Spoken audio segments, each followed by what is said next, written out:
Ele diz que nasceu aos 15 anos de idade numa cidade chamada Gotham City. E alerta, cuidado, há um morcego na porta principal. Será? Subversivo ele, não, Atílio? Oh. No fundo, ele é um romântico, além de ser um daqueles músicos brilhantes. Gênio mesmo. No Persona de hoje recebemos Jardes Macalé.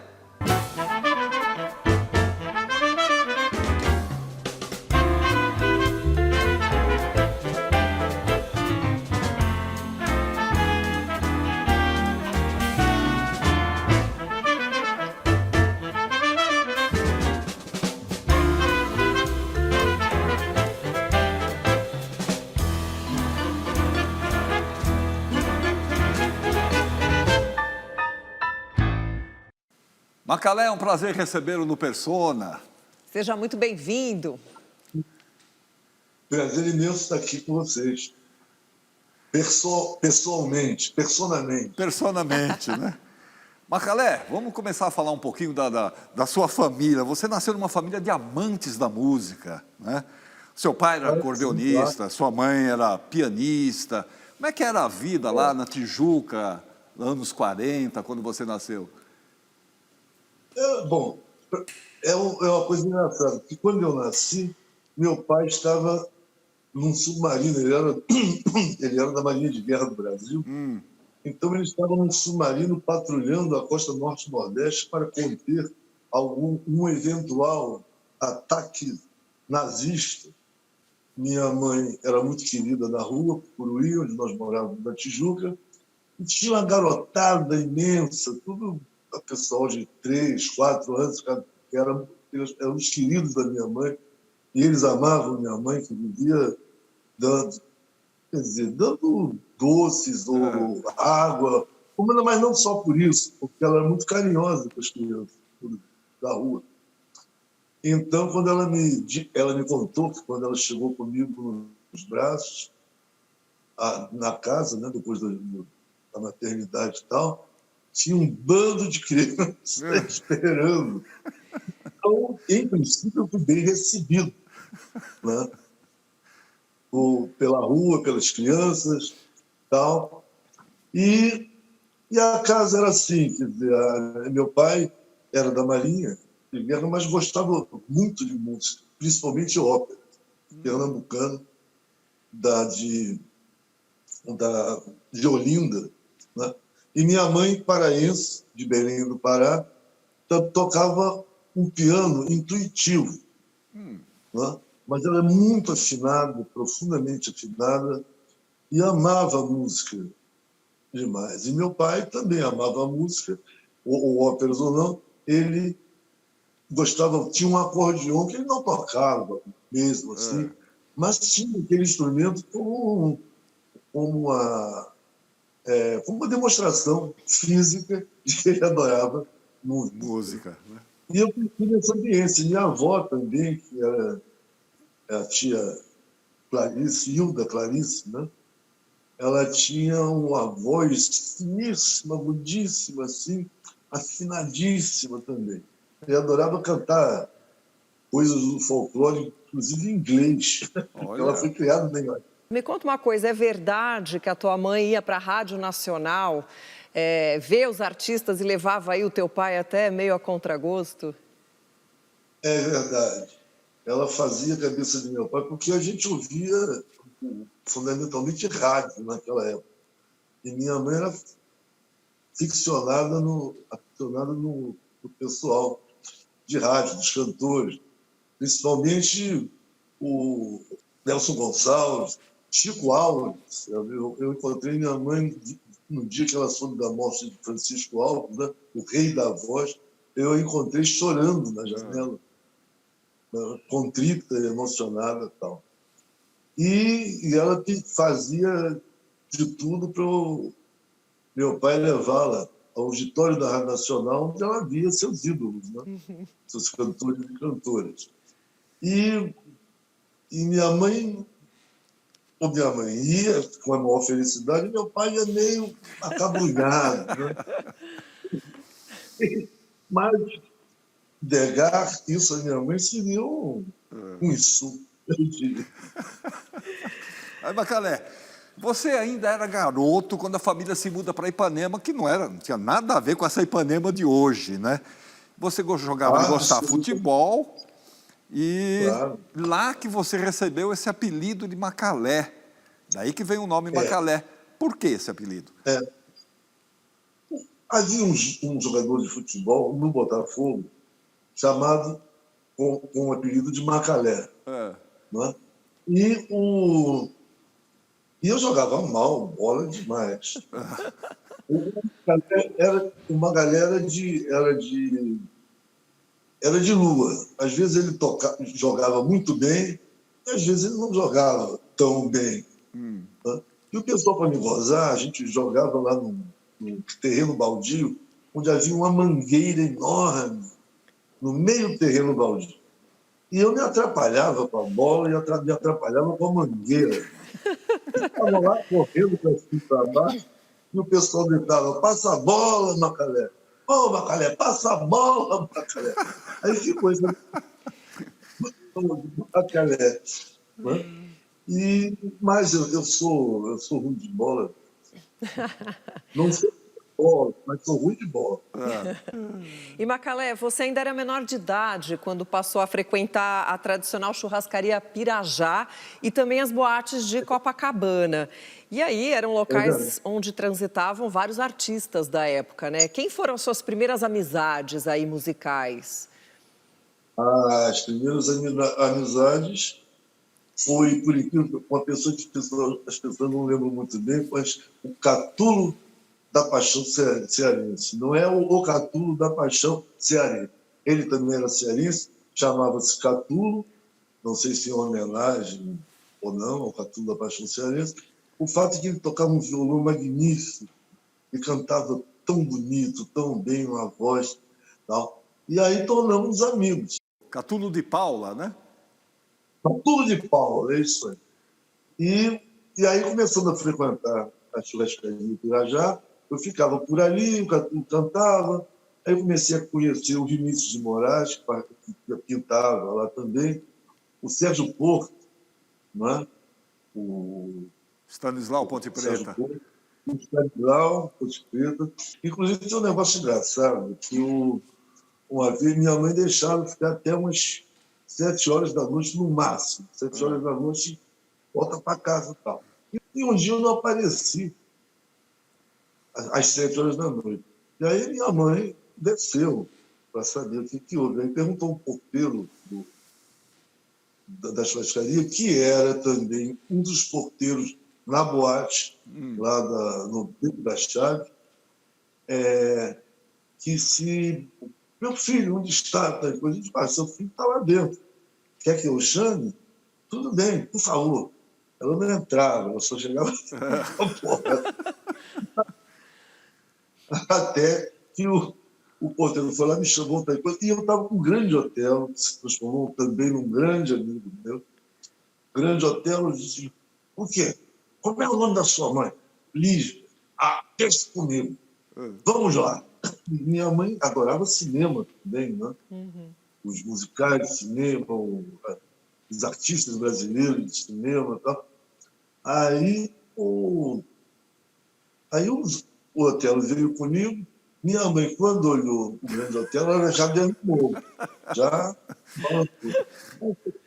o hotel deu uma boca de flor. Né? Ouviu: Dona Lígia, muito prazer. Eu sou o grande hotel. Genial! Eu gostaria que entrasse para conhecer os nossos amigos e com quem o seu filho está. Por favor. Aí minha mãe foi, né, atrás do grande hotel.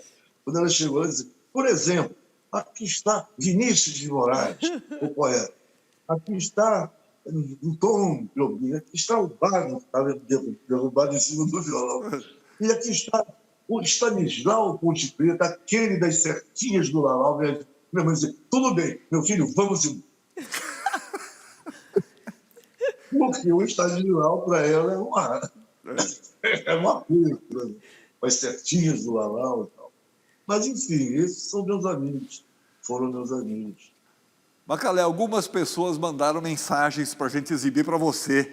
Nós vamos começar com alguém que Oba! fala de um dos seus primeiros trabalhos na área da música. Olha só. Amigo Macalé, meu amigo copista. Eu ensinei ele a fazer as cópias. Meu pai fazia muitos arranjos para as gravadoras e então eu passava para ele me ajudar a fazer as cópias, a tirar as partituras, não é isso? Então foi daí que a gente se conheceu, ficou sendo um copista do meu pai e um grande amigo meu, viu? Muita saúde, Macalé. Muita paz para você e sua família. Tá bom? Um abraço, amigo copista. Maravilhoso. Meu amigo, meu irmão, ele jogava futebol bem. Esse era muito verdade. Né? E a gente ficava naquela, lá em Ipanema, brincando, jogando bola, e conversando e tal. E ele era filho de Severino Araújo, que eu não sabia que era filho de Severino Araújo. Porque eram dois edifícios muito iguais, na realidade, e no intervalo tinha uma papelaria ali e tal. E do sexto andar do meu edifício, eu chegava na janela e ouvia um som maravilhoso de um instrumento lindo, e eu não sabia identificar da onde vinha, sabia que vinha do edifício ao lado, mas não sabia que instrumento era e aquele som maravilhoso costurando assim o espaço.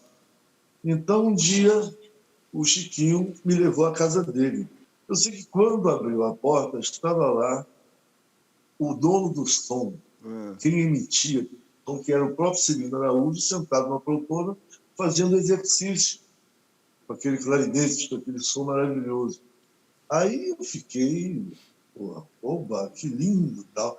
E o Chiquinho me convida para fazer, porque ele era copista do pai, do Severino Araújo, da Orquestra Tabajara, e ele estava assoberbado, é assim que se fala, de trabalhos e de copista. Então, ele começou a me dar algumas cópias para fazer, para ajudá-lo. Né? Então, eu só sei que eu fazia aquelas cópias, acabava indo da Rádio Nacional para distribuir cada partitura para cada músico e sentava na plateia para ouvir o ensaio. Para mim, parecia que eu tinha escrito aquilo tudo, aquela orquestra toda, incluindo o Severino Araújo. Aí, mais tarde, houve um momento que você deu uma pausa e mergulhou de cabeça na sua formação musical mesmo. Você foi estudar piano, violão, violoncelo, orquestração, análise musical, chegou até a fazer composições eruditas. Você tinha um plano de investir por esse lado da música erudita? Como é que foi isso? Primeira coisa, eu fui para estudar, para saber o que eu estava... E depois eu pedi a Edino Krieger, grande compositor e maestro Edino Krieger, que era o diretor, o presidente da Orquestra Sinfônica Brasileira, do Teatro Municipal do Rio de Janeiro, e pedi para o Edino para ser copista da Orquestra Sinfônica Brasileira. E, a partir daí, me interessei mais ainda, disse, não, então agora eu preciso estudar, me organizar. E fui estudar na ProArte, uma escola de música muito conceituada no Rio de Janeiro e tal. E lá fui eu estudar com Guerra Peixe, mestre Guerra Peixe, Mário Tavares, eu estudei regência, e uma professora maravilhosa que fazia análise musical, chamada Estelle Schlier. E aí eu comecei a estudar em violão. O Turíbio Santos, que eu namorava a irmã do Turíbio Santos, e eu ouvia tocando maravilhosamente bem, estudando sem parar. Eu não quis tomar umas aulas com ele não tinha tempo, né? E me arranjou um professor maravilhoso, que é chamado Jodacim Damasceno, um dos maiores violonistas que eu conheci. Tá vendo? Aí, Macalé, surge na sua vida a divina Elisete Cardoso. Depois vem a Maria Bethânia, no histórico show Opinião. e do qual você, inclusive, participaria também, do Opinião, né, na temporada aqui de São Paulo. Você, inclusive, levou a Bethânia para morar no seu apartamento. Como é que foi? Fala um pouco desse período. Não, foi o... É que quando a Nara Leão conheceu Bethânia, ela era a primeira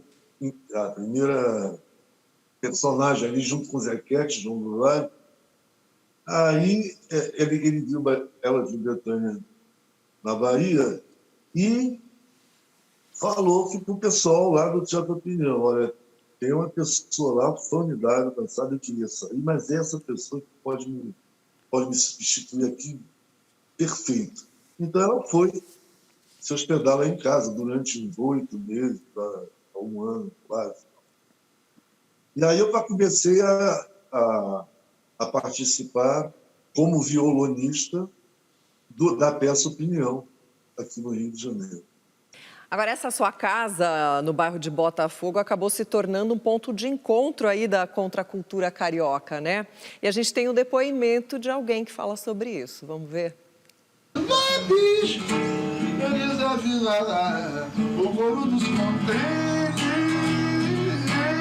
Eu conheci o Macalé, o nosso Jardim Zané da Silva, no começo dos anos 70.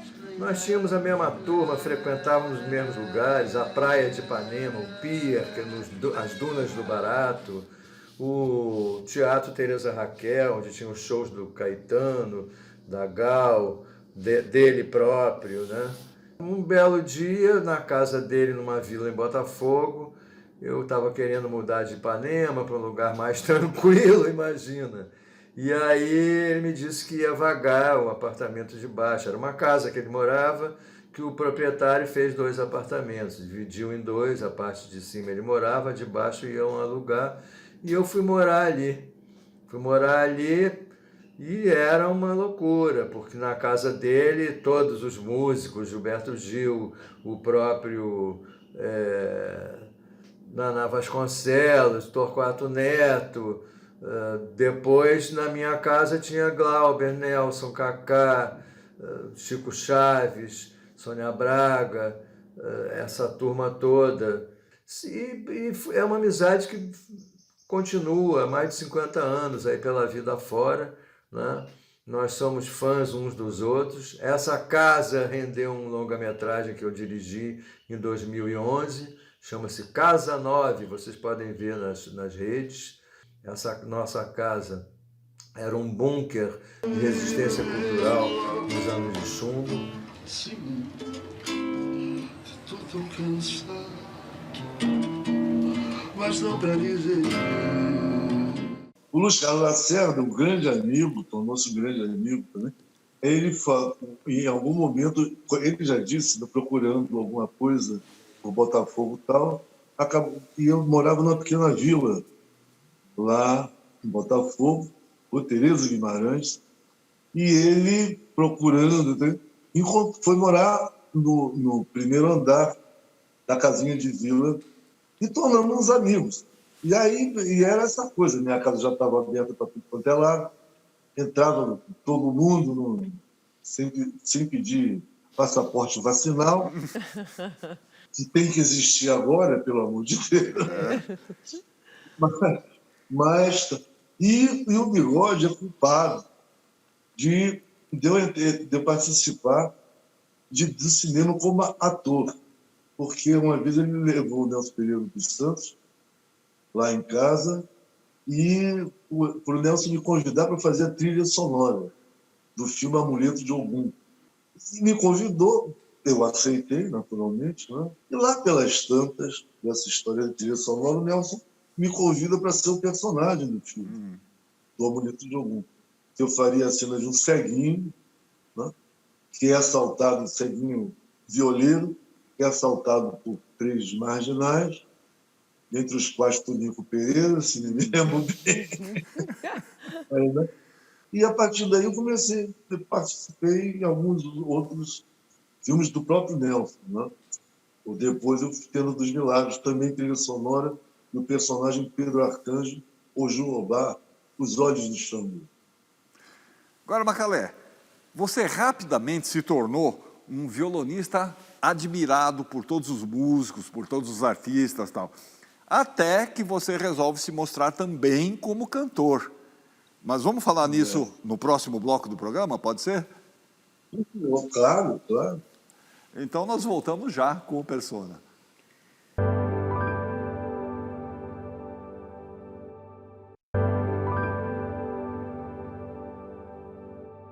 Pronto, estamos de volta para a nossa conversa com Jardes Macalé. Macalé, meados dos anos 60, começa a famosa era dos festivais. Em 1969, você causa um rebuliço no Festival Internacional da Canção com a música Gotham City. Parceria com Capinã. O público, o júri, ficou todo mundo atônito, as vaias foram imensas, mas vocês ficaram satisfeitos. Fala um pouco desse episódio, Macalé. Não, é que eu e Capinã estávamos compondo várias coisas, né? Um parceiro maravilhoso, um poeta incrível, um figura humana extraordinária. Aí Capinã fez um poema, aqui deu o nome de Gotham City, que era refletindo aquele momento que nós estávamos vivendo, né? E sobre Gotham City, que aos 15 anos eu nasci em Gotham City, caçavam bruxas no telhado em Gotham City, cuidado ao morcego na porta principal, cuidado ao abismo na porta principal. E eu fiz uma música, aliás, muito ingênua, que era meio faroeste, até os 15 anos, eu nasci em Gotham City, e tal. Aí, não sei quem foi que botou, o Capinã também não sabe, quem colocou a música no festival, escreveu a música no festival. Aí eu comecei a encontrar uma forma de dizer aquilo, aquele poema daquele jeito. E a coisa foi tomando uma proporção muito forte, né? Um morcego na porta principal, um abismo na porta principal, cuidado, não se fala mais de amor em Gotham City, cuidado, cuidado. E isso era um aviso e, ao mesmo tempo, um chamado, né, a não aceitação daquele momento e uma crítica àquele momento. Uma ditadura militar que já estava... Nós estamos em 69, ela já estava com 5 anos, né, de idade. Já tinha um AI-5, né? Já estava mais de 5. Então, eu convidei os Brasões, que são os músicos uruguaios, era uma banda de guitarras, etc. Nós chamávamos os Brasões, que tocavam o Gal Costa, inclusive, me vestiram com uma bata que tinha umas chamas embaixo, assim, com uma sapato chamada de sino, baiano, também, e entrei em campo. E a orquestra da TV Globo, que é uma orquestra imensa, e com arranjo de Rogério Duprá, orquestrador, músico maravilhoso, orquestrador também de alguns discos da Tropicália e tal. E quando eu entrei com aquela bata em chamas, os Brasões de peito nu, colares e guitarras, e aquele a introdução de Batman, cuidado, né? Eu nem abri a boca, já começaram as vaias. Porque naquele tempo foi uma quebra de estética, né? Então a coisa ficou, quanto mais o público vaiava, mais eu ficava potencializado. E o cuidado era uma loucura, um negócio, e as pessoas de pé, vaiando e fazendo assim, como se fosse uma arena, né? Mata esse cara. Foi uma loucura. E, não contente com isso, ficamos para a segunda etapa do festival. E depois, eu pensando bem, eu e o Capinã falei, como é que a gente está na segunda etapa do festival? Se fomos vaiados, fomos negados. Mas aí depois, não, eles precisavam, inclusive a polícia não gostou. polícia política da época, já começou a avisar, ó, assim não, esse não. Né? Mas ele falava, não, vai virar um número especial do festival, coisa. Eles estavam pensando mesmo nessa coisa. O né? impacto mesmo, né, da coisa. O impacto poderia ser proveitoso para eles. Foi brincar no Capinão. Capinão, nós dormimos anônimos e acordamos famosíssimos. E só dava para ele no final e eu me seguro. Foi formidável. Nos marcou para sempre essa história. Aí, em 69, o Caetano e o Gil são exilados, eles vão para Londres. E a Gal fica aqui no Brasil e fica meio que como uma porta-voz deles aqui no Brasil, né? E você dirigiu os shows, os discos da Gal. Havia um contato durante esse período entre você e o Caetano e o Gil lá de Londres? Tinham várias cartas, né? Correspondência.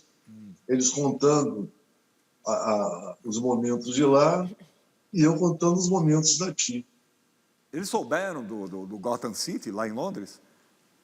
Só vieram. O Caetano escreveu, como eu gostaria de estar aí para te ver. E em 71, Macalé, você vai para Londres a convite do Caetano e acaba sendo violonista e também produtor musical de um dos discos mais importantes dele, que é o Transa. O que esse disco representa para você? Porque até hoje você está aí inserido, né, nesses shows com esse repertório, com essa geração mais nova. O Caetano estava precisando de uma pessoa para, enfim, para estar com ele musicalmente, e ele estava com o projeto de fazer alguma outra coisa, que o primeiro disco realmente estava bem melancólico, bem tristonho. Tanto a capa é bem, né? Bem... Não.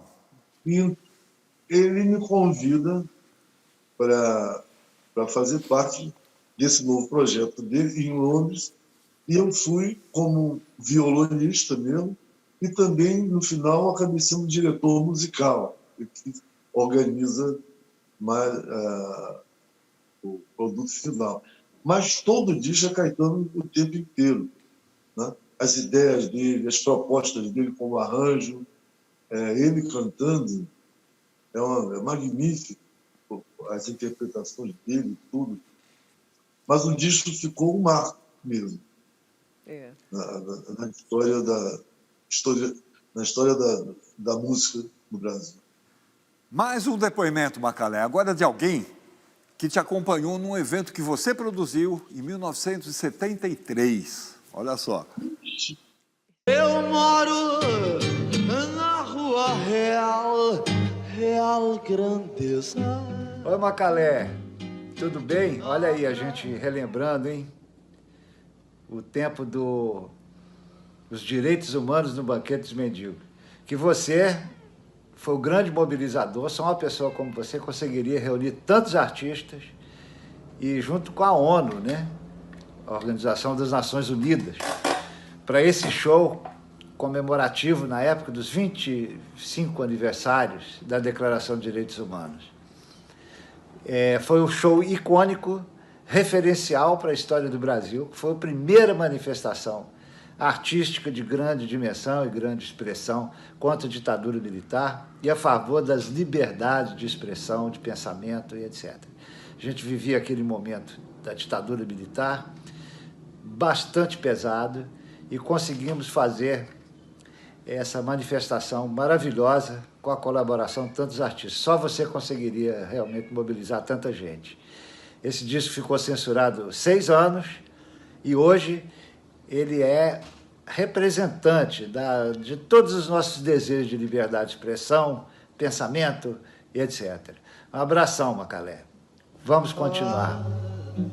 Vale a pena ser poeta. Chico Chaves, companheiro, camarada, meu irmão, na realidade, que tornamos-nos parceiros em muitas, não só em música, mas parceiros de vida. Bom, naquele momento, eu estava procurando um lugar justamente para fazer um show em meu alto benefício. Porque era uma piada, era uma piada séria. A coisa estava barra, pesada, estava muito difícil trabalhar, eu não me adaptava direito aos métodos de gravadora, etc. E tal. E aí eu fiquei ao léu durante um tempo. Eu digo, não, a gente tem feito tantos shows em benefício de tantas pessoas, de tantas organizações, há instituições também. Então, diz assim, por que não fazer um show em alto benefício? Ele é uma piada, mas eu estou precisando mesmo.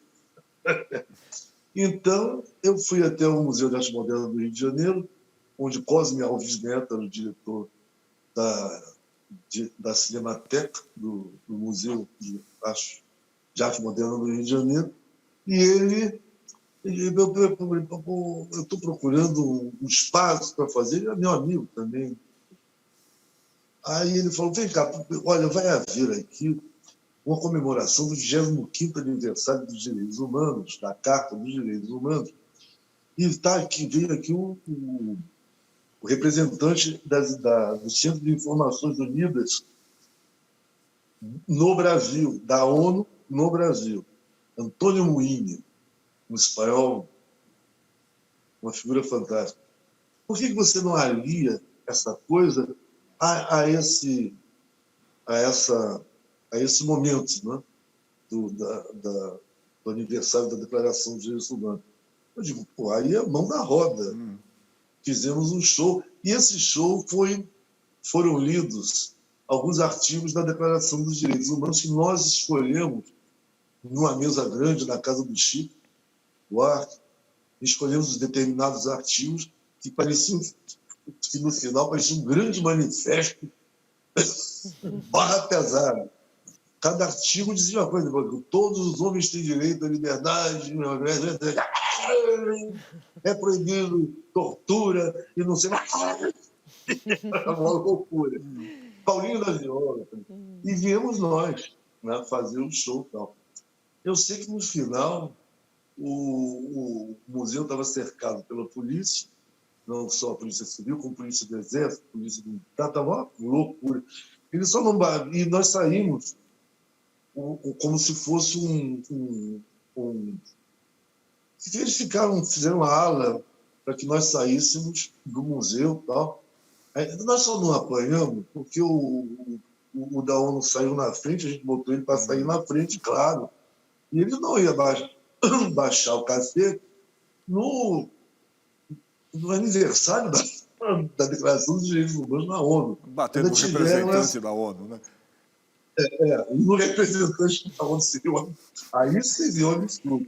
Tem uma história muito legal que a polícia foi recolher a fita da gravação do disco, que não podia ser lançado o disco. Como é que foi essa história? Dessa história foi que Morris Schultz, que é o sonoplasta, né, que ficou na mesa fazendo o som geral, em inglês. Naquela época, ninguém ficava gravando coisas para guardar. Ele não, veio da Inglaterra, ele já sabia como era, mais ou menos, queria sempre ter um registro das coisas para o próprio trabalho dele. Tal.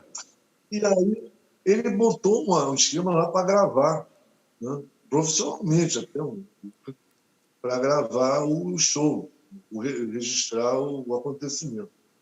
E tinham vários policiais infiltrados lá no meio daquele público imenso. E tinha um que ficava ao lado da mesa, só ficava olhando. E aí ele perguntou, e sabe, viu o monstro trocando de fita, ele trocava de fita, de repente, quando a fita acabava, ele trocava de fita. Ele falou, rapaz, o que é esse negócio aí? O que ele está gravando aí?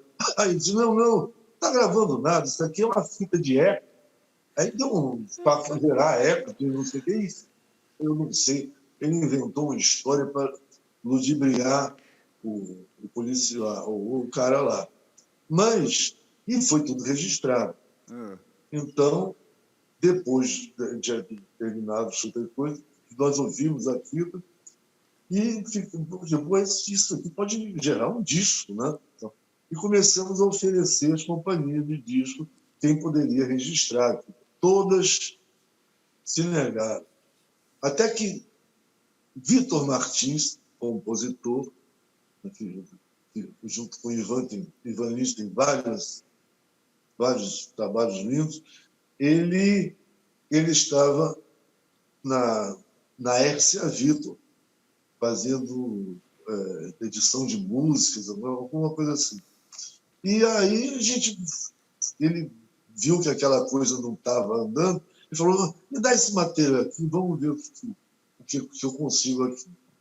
E conseguimos fazer um álbum duplo, fizemos um álbum duplo. Quando pintou mesmo os discos, chamaram o advogado da Hércia Vitor para consultar, olha aí, esse disco, tem coisa, aí vamos mandar para a censura.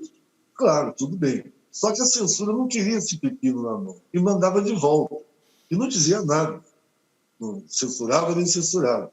Aí ele mandou de novo. Essa história foi umas 3, 4 vezes, esse disco foi e voltou até que a censura disse assim, que proibiu em todo o território nacional e a iuris o disco. Então ele foi proibido durante 5 anos. Era o governo Médici na época. Ele só foi liberado 5, 6 anos depois, com discos substratos, foi liberado para todo o território nacional e a iuris, né, no governo Geisel. Da célebre abertura lenta, gradual e segura. Aí você já mencionou que você começou a produzir trilhas para filmes, né? E você trabalhou com um dos cineastas, que é um dos ícones do cinema brasileiro. Nós temos uma matéria aqui sobre ele, queria que você visse e depois comentasse, falasse um pouco sobre ele.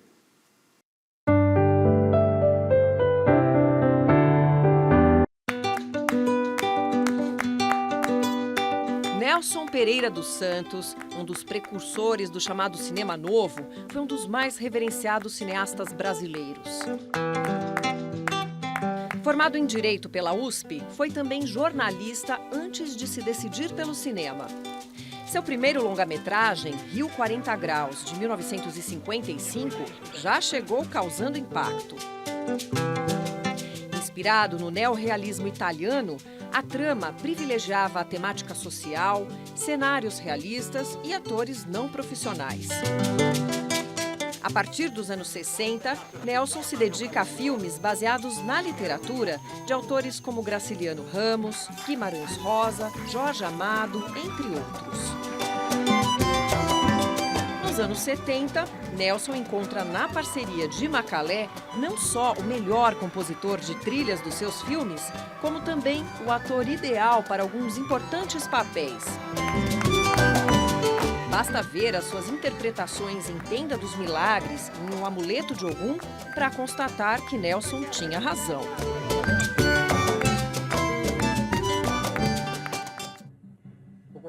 Nelson, grande amigo, grande companheiro. Ele me ensinou, né?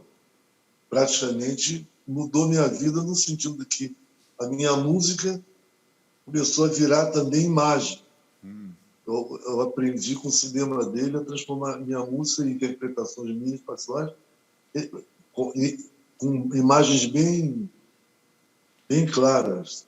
Quando me propôs ser ator, ele disse assim: olha, você vai ser o amuleto, vai ser ceguinho do amuleto. Eu digo: mas Nelson, eu não sou ator, como é que eu vou fazer esse negócio? Ele me olhou e disse: seja você. Aí eu disse: é assim, né? Seja eu, então você. Nelson, grande figura, grande artista, grande cineasta, realmente. Aí, já que estamos falando de cinema, nós temos um cineasta aqui que também mandou uma mensagem para você.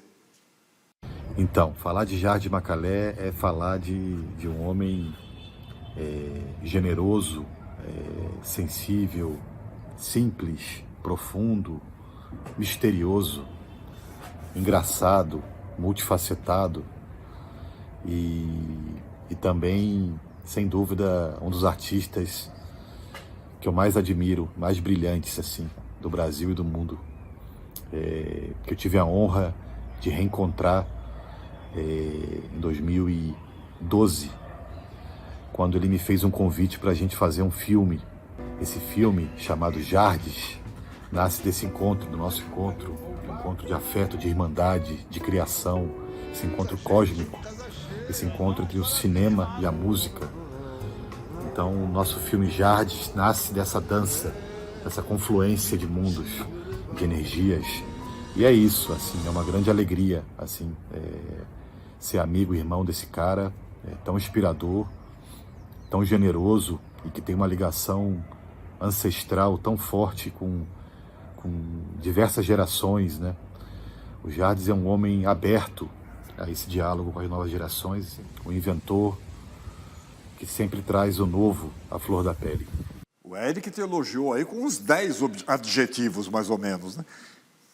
O Eric é um irmão formidável, me tornamos irmãos de sangue, até, eu diria. Mas eu devolvo a ele todas essas coisas que ele falou sobre mim, eu devolvo da mesma forma para ele.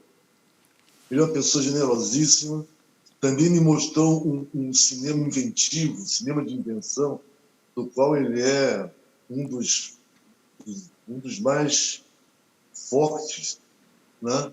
E ele é filho de um grande amigo meu também, que é o Glauber Rocha. Então, fiquei ali pela família. É. E todas as qualidades que ele me colocou em mim, eu devolvo tudo que ele disse, é ele mesmo, é dele mesmo. Falou dele. Ô Jardes, e agora a gente tem um depoimento que, na verdade, contém uma pergunta. Vamos ver o que esse artista quer saber de você? Oi, pessoal. Salve, Macala. Eu tenho uma história muito curiosa com o Macalé, que aconteceu logo depois que eu gravei meu primeiro disco. A gente já se conhecia, já tinha até, acho que, subido ao palco juntos, feito um projeto em que dividíamos o palco. E eu o encontrei numa pizzaria de um amigo comum e falei para ele: Macalé, recebi R$50 de direitos autorais de Vapor Barato, certamente por engano, né? Porque eu gravei como uma citação da música Flor da Pele e tal no meu disco. E deve ter sido um engano e tal. Ele falou assim: não tem problema, Zeca, pague a pizza e está tudo certo. E assim eu fiz, paguei a pizza e ficou tudo certo entre nós. Mas a pergunta que eu quero fazer pro grande Macalé é como é que ele se sente hoje, do alto dos seus 80 anos, vendo as novas gerações, um público jovem indo ver seus shows, curiosos por sua discografia. Eu, como fã, fico muito feliz, como fã dele. Eu queria saber se isso te surpreende, Macala. Abraço, longa vida.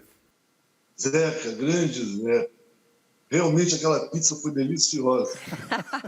Eu me sinto gratificado. Ele falou 80 anos, tomara que eu chegue aos 80 anos. Eu estou com 78. Faltam 2 aninhos. Aliás, falta 1 ano e meio para chegar aos 80 anos. Eu estou louco para chegar aos 80 anos para saber como é. Porque até agora eu tô me sentindo um moleque. E o pessoal, os que chamam de jovens, eles vêm com essa curiosidade, saber o que é isso, afinal, e também pela minha própria postura na vida. Então, eu estou aberto para tudo, como disse o Zé, ou como disse também o Hélio. Eu estou vivo junto com os vivos. Bom, no próximo bloco, a gente vai falar de um disco que teve um lançamento inusitado. Foi na barca que faz a travessia aí Rio-Niterói. Mas daqui a pouquinho, pode ser? Claro, oba! Voltamos já com Jardes Macalé.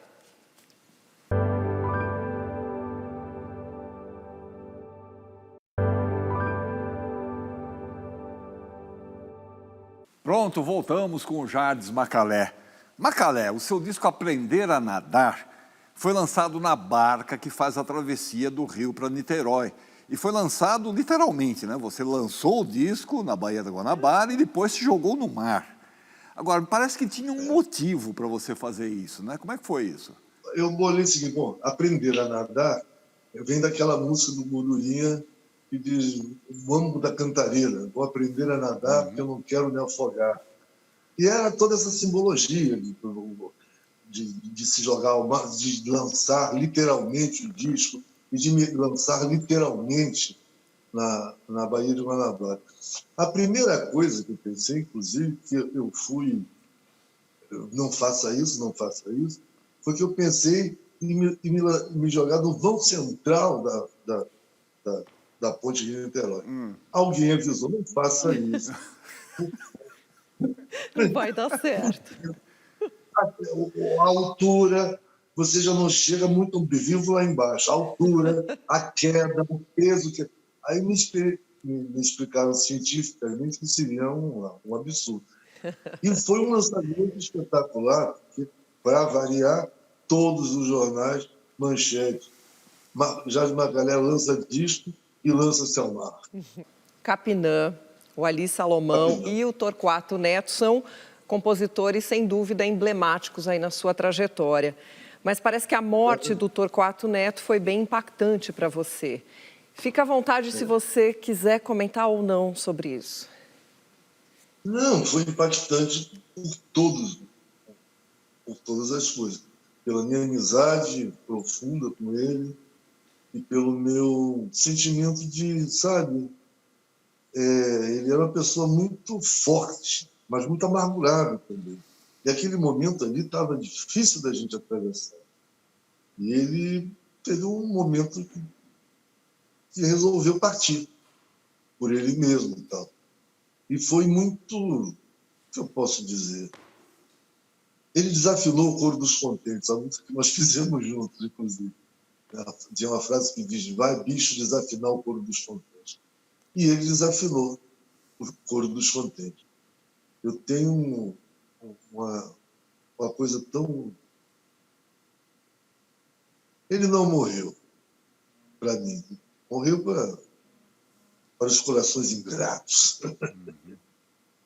É isso, Torquatinho, meu companheiro. Mais um vídeo, Macalé. E esse é sobre uma pessoa que considerava você o sucessor dele. Olha só.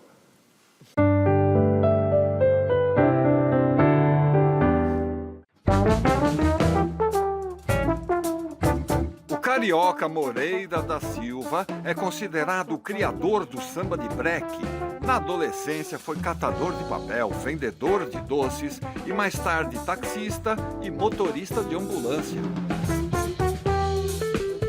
Paralelamente, ganhava alguns trocados cantando em circos, bares e casas noturnas da cidade.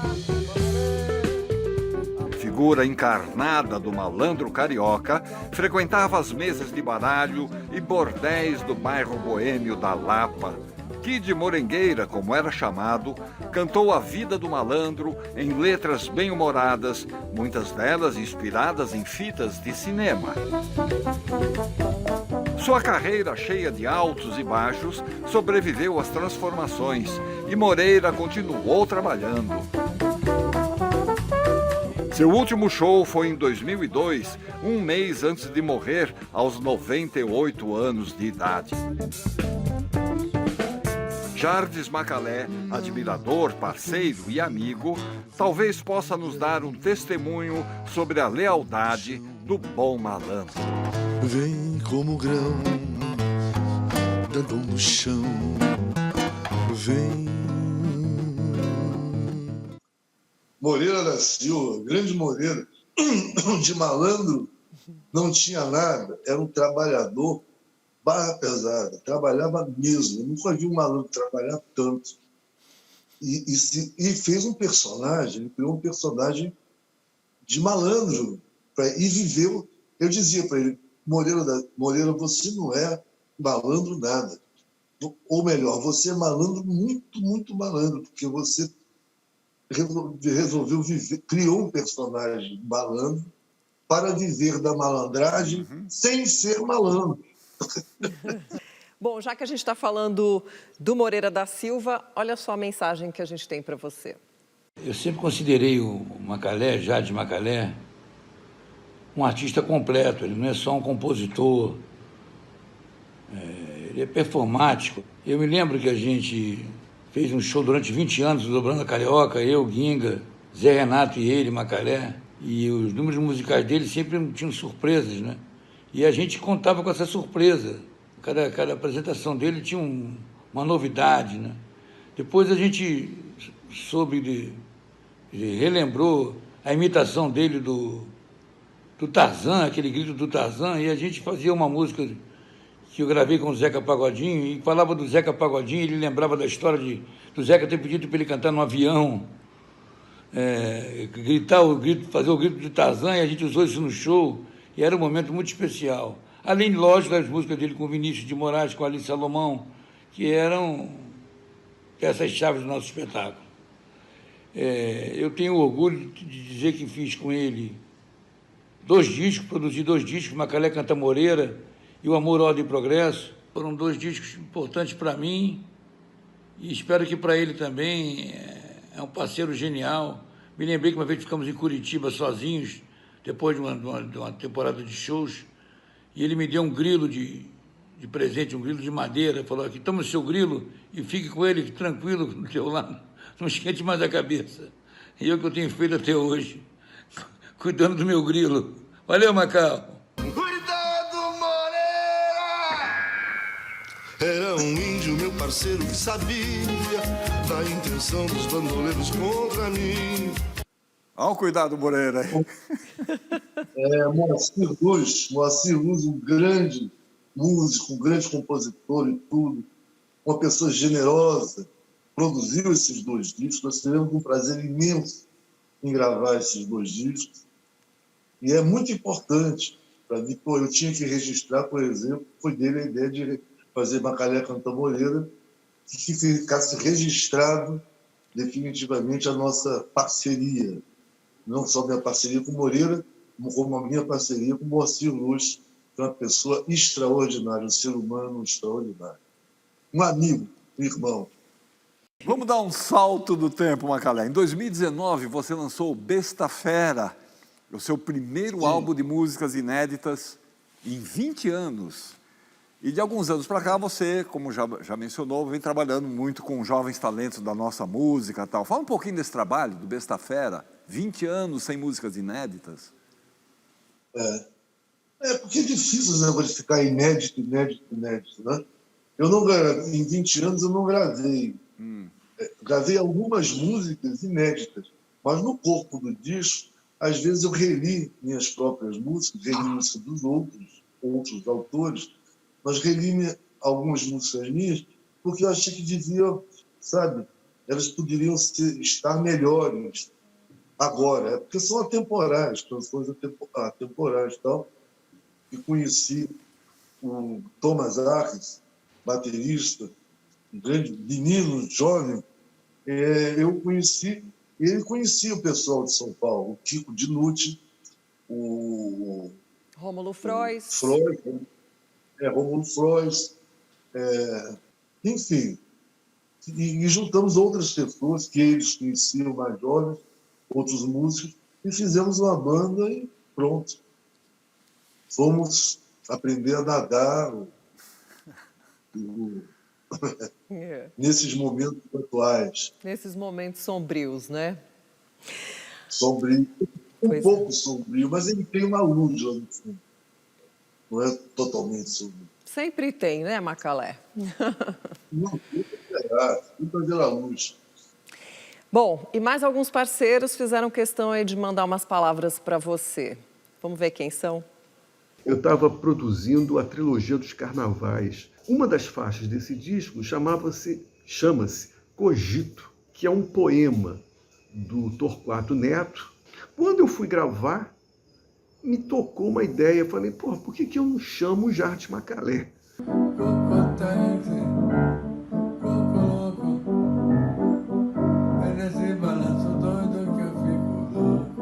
Aí, Jade. Bacana, rapaz, nossa parceria do disco Síntese do Lance, que nós gravamos lá em Araras. Estamos de parabéns.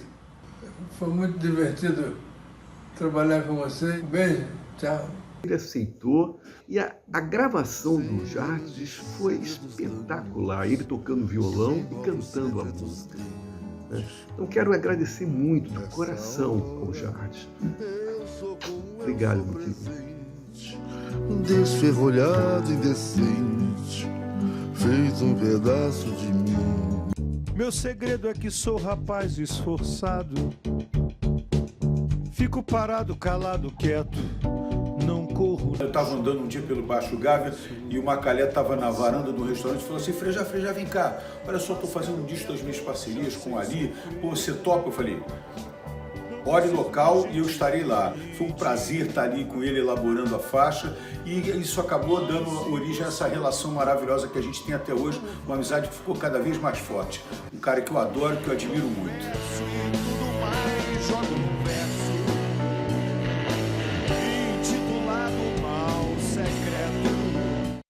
Uma turma aí falando de você. Rapaz, quantos amigos bons, conquistados. Puxa, que beleza. O Skylab é uma maravilha. Ele já é uma persona fantástica. O João Donato, nós estamos fazendo um trabalho lindo agora. Que vai ser lançado, já foi para os streams e tal, mas a gente vai lançar agora em shows. Né? As fotos que vocês fizeram juntos são... Sexys, hein? Não ia falar Muito isso. sexy. A capa! A capa. A capa é maravilhosa. Macalé, um grande abraço para você. Um grande abraço, muito obrigado. Vocês me comoveram. Muito obrigado. Nós é que agradecemos. Obrigada. Muito obrigado pela audiência de todos e até o próximo Persona. A gente se vê no próximo domingo. Grande Macalé. Maravilhoso. Muito obrigado. Foi bom para você? Foi bom para vocês? Foi ótimo. Rejane gostou? Gostei demais. A Rejane gostou? A Rejane tem que aprovar também. Vamos fazer uma foto aí. Ó. Depois a gente manda para vocês. Tá. Aqui, ó.